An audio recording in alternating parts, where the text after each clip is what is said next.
एक हमारे श्री गौड़िया वैष्णव परंपरा के एक अद्भुत महापुरुष हुए श्री माधवेंद्र पुरी दास।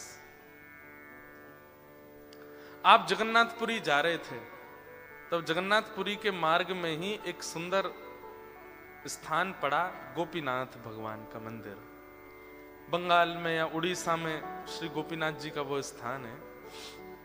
वो गोपीनाथ जी बड़े अद्भुत हैं।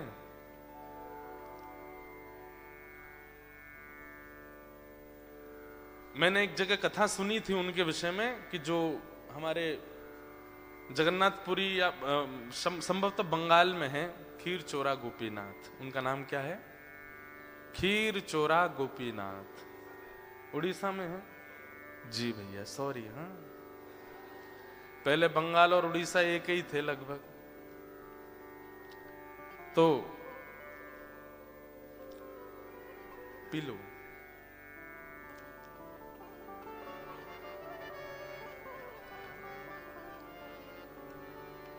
उड़ीसा में खीर चोरा गोपीनाथ, पहले उनका नाम केवल गोपीनाथ था।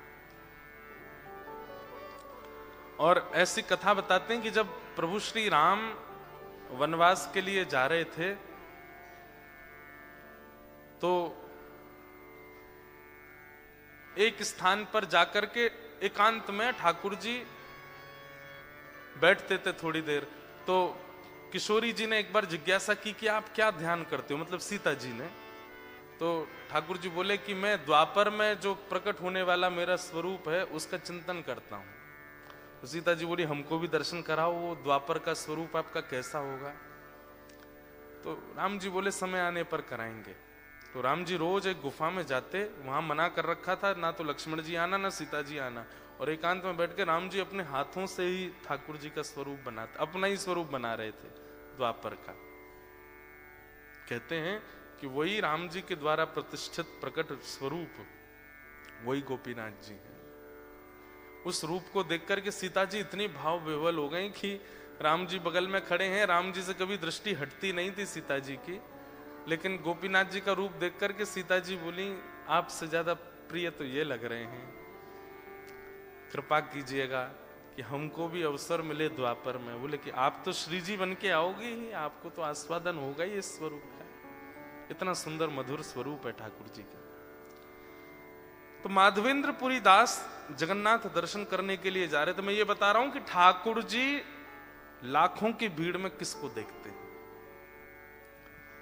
तो रास्ते में स्थान पड़ा, वहां गोपीनाथ जी का मंदिर था। तो माधवेंद्र पुरी पाद जी के चित्त में आया कि दर्शन कर लूं ठाकुर जी को। आज भी वहां नियम है कि 12 कुल्हड़ खीर का भोग लगता है ठाकुर जी को, और फिर ठाकुर जी के भोग के बाद शयन में जो लोग दर्शन करने जाते हैं उनको थोड़ा थोड़ा तिनका उस कुल्हड़ में से प्राप्त होता है, 12 कुल्हड़ों में से। तो माधवेंद्र पुरी जी दर्शन कर रहे थे ठाकुर जी की मधुर छवि का, त्रिभंग ललित श्याम सुंदर वहां विराजमान। वो तो दर्शन करने में इतने आसक्त हो गए, इतने उन्मुक्त हो गए कि दर्शन करते करते नेत्रों से अविरल अश्रुधार। माधवेंद्र पुरी दास को खीर का प्रसाद नहीं दिया।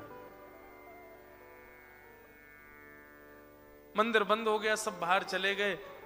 आपका नियम था कि आप मांग करके भिक्षा नहीं लेते थे, कोई दे जाए तो ही पाते थे। व्रज से निकले थे जगन्नाथपुरी के लिए, जिस गांव में रुकते बैठ जाते, अगर कोई आके दे देता बाबा ने एक प्रसाद पाओ तो ही पाते, स्वयं नहीं मांगते थे। 5 दिन से कुछ पाया भी नहीं था, लेकिन बैठ गए एक वृक्ष के नीचे, बैठ के ये विचार करने, जय हो ठाकुर जी आपकी बड़ी कृपा है, दुनिया के लोग तो एक ही एकादशी का व्रत करते हैं, मेरे तो 5-5 एकादशी अपने आप हो रही हैं, बढ़िया है। लेकिन ठाकुर जी को याद था कि माधवेंद्र जी को एक कण भी नहीं दिया पुजारी जी ने, उनको ये समझ के कि कोई ऐसे ही है। तो इतने में स्वप्न में अर्धरात्रि, उसी समय, सब लोग इधर देखो, उसी समय ठाकुर जी स्वप्न में पहुंच गए और पुजारी जी से कहने लगे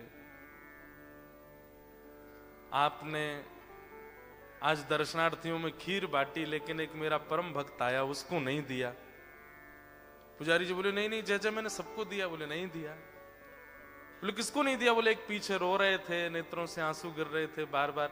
अरे जय जय, मेरे मन में दोष आ गया, मैंने ये सोचा ऐसे ही कोई है इसलिए नहीं दिया। बोले सुनो, उनको अभी दे के आओ। पुजारी जी बोले वो तो बट गई सारी खीर, हमने बांट दी, अब तो बची नहीं, अब रात में कहां से बनाऊं, आपको भोग लगाऊं फिर दे के आऊं? बोले नहीं। कितनी खीर का प्रसाद लगता? बोले 12 कुल्हड़। बोले कल कितने बांटे थे? बोले 12 ही बांटे। बोले नहीं, 11 बटे थे, एक हमने छुपा के अपनी जेब में धर लिया था, क्योंकि हमको पता था तुम ये करोगे। हमारी पीतांबरी में एक कुल्हड़ धरा है। ये लाला जगन्नाथ जी का चित्र दिखा रही है लाली, ये बना के लाई है कोई बढ़िया सुंदर, तब से दिखा रही है जगन्नाथ जी, लाओ दे दो। मेलबर्न में हमने एक लाली बुलाई, कम से कम 50 आई मंच पे। आ जाओ दे दो, यहीं से चढ़ा दो ऊपर, वो घूम के आएंगी। ये बात, ये देखो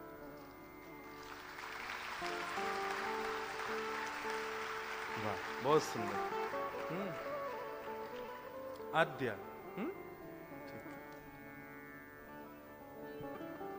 तो गोपीनाथ जी बोले पुजारी जी से, बोले मैंने अपनी पीतांबरी में छुपा रखी है, एक खीर प्रसादी दे के आओ। अर्धरात्रि में पुजारी जी उठे, नहाए धोए, जैसे ही मंदिर में भीतर जाकर के देखा तो ठाकुर जी की पीतांबरी जैसी टटोली, तो यहाँ पीतांबरी में बांध रखी थी ठाकुर जी ने एक कुल्हड़ अपने।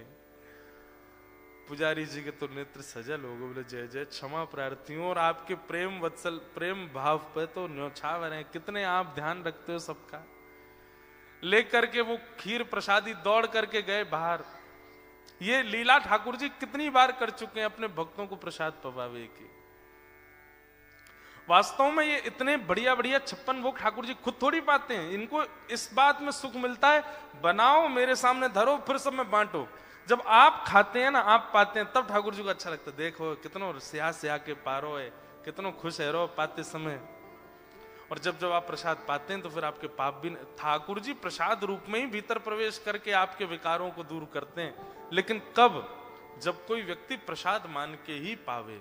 ये सोचता है रोटी पा रहे हैं। एक तो हमारी एक बात सुनिएगा, सिडनी वाले जितने भी आगे से पीछे तक सब लोग, आज के बाद कभी ये शब्द प्रयोग ही नहीं करना कि खाना खा लीजिए, खाना बना है, खाना बना रहे हैं।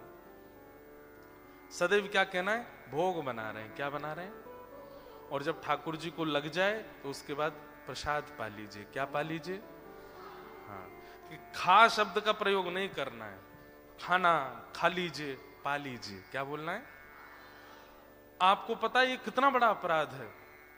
ठाकुर जी के प्रसादी को खाना बोलना या किसी व्यंजन से उसका उच्चारण करना, एक प्रकार से उस प्रसाद का प्रभाव उसी समय समाप्त हो जाता है। आपने किसी को कहा ठाकुर जी की प्रसादी मठरी है, उसको भले ऐसे बोल दो प्रसादी मठरी पालो, प्रसादी रबड़ी पालो, प्रसादी खीर पालो। प्रसादी शब्द जब नहीं प्रयोग करते हैं ना, खीर मतलब वस्तु भाव रखते हैं, वस्तु भाव रखते ही उससे प्रसाद का असर खत्म हो जाता है। तो सामने वाला व्यक्ति किस रूप में पाता है? चीनी बहुत अच्छी डाली आपने, इसमें दूध तो बहुत अच्छा है, अच्छा चावल बासमती प्रयोग किया आपने। अरे चावल, दूध, चीनी ये सब वस्तु हैं, ठाकुर जी के सामने धर जाने के बाद में वो प्रसाद है। उसको आप अलग अलग व्यंजन के नाम से नहीं बुला सकते। आप मंदिर गए थे, केला दिया पुजारी जी ने जैसे प्रसाद, तो आप ये नहीं कह सकते पुजारी जी सेब दे दो, केला दे दो, नहीं प्रसाद दे दो। या फिर ऐसा कहते केला प्रसाद दे दो या सेब प्रसाद दे दो। प्रसाद बोलना है। चैतन्य महाप्रभु इतने ध्यान रखते हैं इस भाव में, वो कहते हैं कि प्रसाद माने श्री कृष्ण, उनको आप व्यंजन कैसे बोल सकते हो? अब कोई व्यक्ति काला है और उसका नाम माधव है, और आप उसके पास जाके माधव ना, वो एक कालिया इधर आ, कितना विचित्र लगेगा उसको। अरे भाई मेरा नाम है, माधव हूं मैं।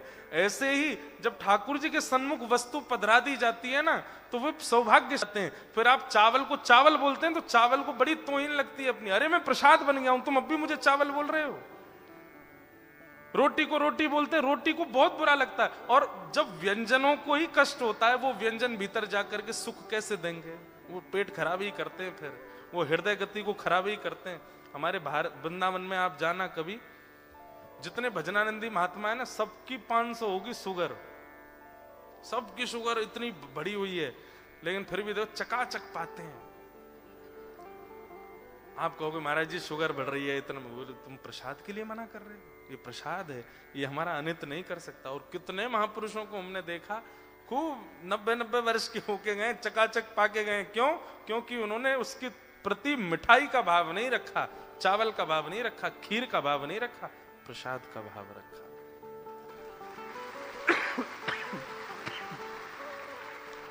और भैया जितने डायबिटिक बैठे हैं, कहीं इस कथा को सुनने के बाद रात में जाके घर वालों को सुनो, मालपुआ लेके आओ, मालपुआ प्रसाद लाओ।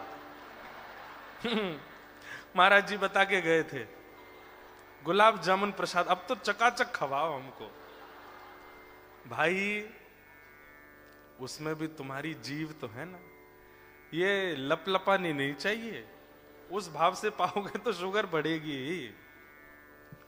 महाप्रसादे गोविंदे, उनके प्रति साक्षात गोविंद की भावना रखो, साक्षात ठाकुर जी हैं, और उसी भाव से उसको ग्रहण करोगे तो आज के बाद खाना नहीं बोलना।